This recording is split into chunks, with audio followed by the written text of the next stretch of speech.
ఇదంతా నేను భవిష్యత్తులో ఎట్టి పరిస్థితుల్లో గెలిచేస్తాను అన్న కాన్ఫిడెన్స్ అనుకుంటా. నాకు అది కూడా లేదు. నాకు కీడించి మేలుంచుతా.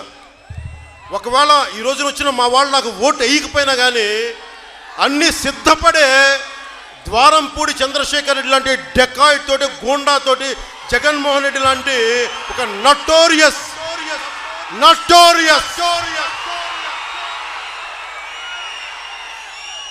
ఫ్యాక్షనిస్ట్ మైండ్ సెట్ ఉన్న ఒక సీఎంతో నేను గొడవ పెట్టుకుంటాను మీకోసం.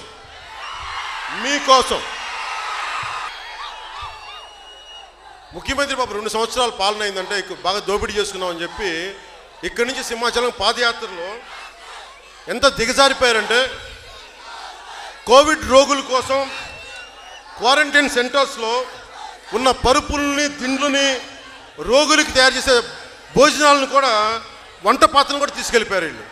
అంత 15,000 కోట్లు లూటి చివరికి మనకి కోవిడ్ పేషెంట్స్ కోసం ఉన్న వస్తువులను కూడా పట్టుకెళ్ళిపోయారు. అది వీళ్ళ స్థాయికి దోపిడీ. పత్తిపాడు నియోజకవర్గంలో చంద్రశేఖర్ రెడ్డి బినామీకి ఉన్న రొయ్యల్ ఫ్యాక్టరీ కోసం 8 కోట్ల వంతెన రోడ్డు వేశారు. నేను పిఠాపురం వెళ్తే సుద్దగడ్డ వాగు దగ్గర గిరిజనులు వచ్చి కలిశారు, మాకు రోడ్లు లేవని చెప్పి.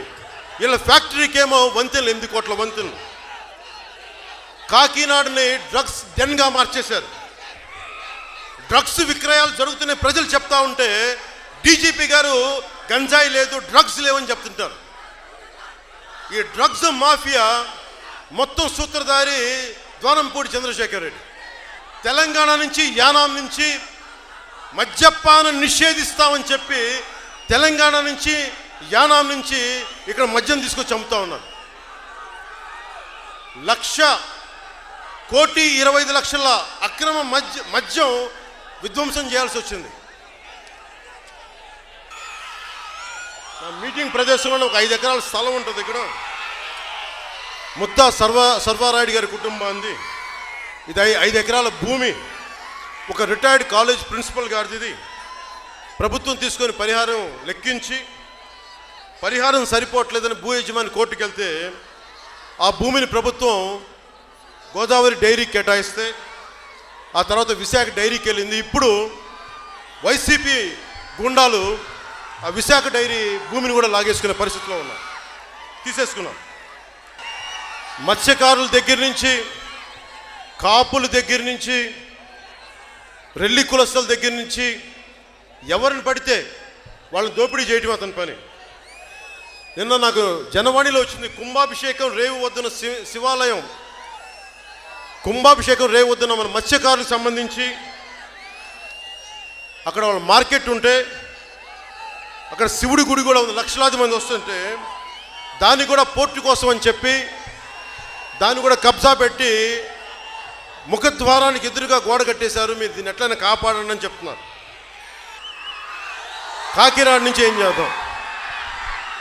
ద్వారంపూడి చంద్రశేఖర్ రెడ్డి దోపిడీని ఎదుర్కోవడం ఎలా, వారి గూండాలను ఎదుర్కోవడం ఎలా? చాలా సింపుల్ ఫార్ములా. మీరు గొడవ పెట్టుకోకర్లా,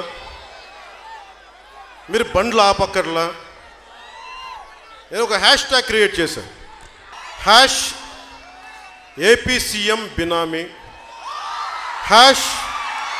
#APCM the gang, dacoit gang అనుకోండి, ద్వారంపూడి గ్యాంగ్ అనుకోండి, ఏదైనా అనుకోండి.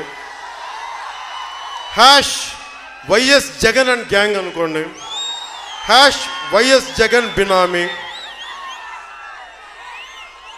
వీళ్ళు అక్రమంగా బియ్యం తీసుకెళ్తున్నా, ఆడపిల్లల్ని ఏడిపిస్తున్నా, అలాగే లైసెన్స్ ప్లేట్ లేని బైకుల్లో తిరుగుతున్న ఫోటో తీసేయండి.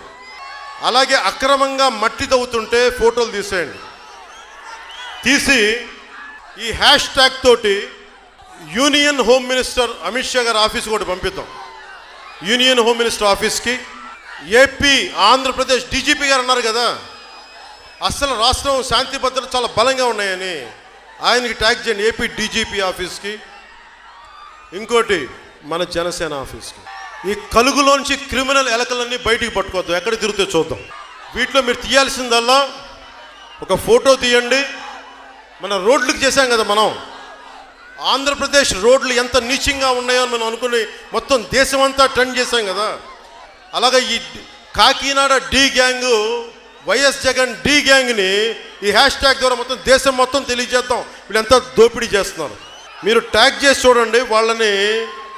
నేను చెప్తాను కదా, జనసేన ప్రభుత్వం వచ్చిన రోజున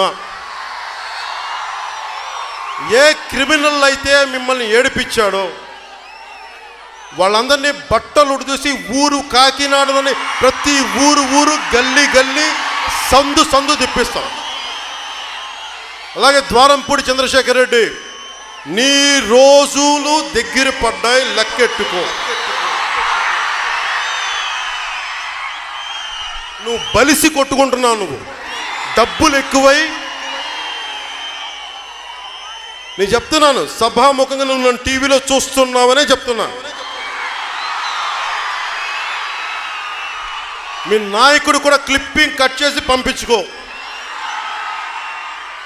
నీ క్రిమినల్ ఎంపైర్ని కూలమట్టం చేస్తాం. జనసేన, జన సైనికులు, ఆడపడుచులు, వీర మహిళలు, నేనే దగ్గరుండి నీ క్రిమినల్ ఎంపైర్ని నేలమట్టం చేసి మీ జగన్మోహన్ రెడ్డిని రోడ్డు మీదకి తీసుకొస్తాం. జై హింద్.